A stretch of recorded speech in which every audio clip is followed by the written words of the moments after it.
Mr. Speaker, I'm grateful to the right honourable gentleman for meeting the families of the bereaved, as I have done, and I know members across the House have done throughout the pandemic. And it's important that we do that. And the message I would give those families is the same as I've given everybody I've met, is that I, of course, deeply personally regret the loss of life, the suffering of their families, Mr. Speaker. But I think the best thing that we can do to honour the memory of those who have died and to honour those who are currently grieving is to work together to bring this virus down, to keep it under control in the way that we are. And, Mr. Speaker, throughout this pandemic, I'm sad to say that the Leader of the Opposition has never failed in his efforts to try to score political points when I think he could be doing just that. And he has twisted and he has turned, and 1 week he calls for tougher border measures after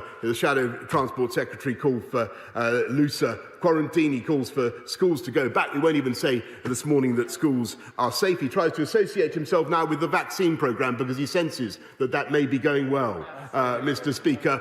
But he stood on a manifesto to unbundle the pharmaceutical companies, the big pharma, Mr. Speaker, that made those vaccines possible. And he actually attacked the vaccine task force. I know you want me to sit down, Mr. Speaker. I don't want to make this point because I tried to make it last week and you saw me. He even attacked the vaccine task force for spending £675,000 on an effort to discover whether hard-to-reach groups would take a vaccine.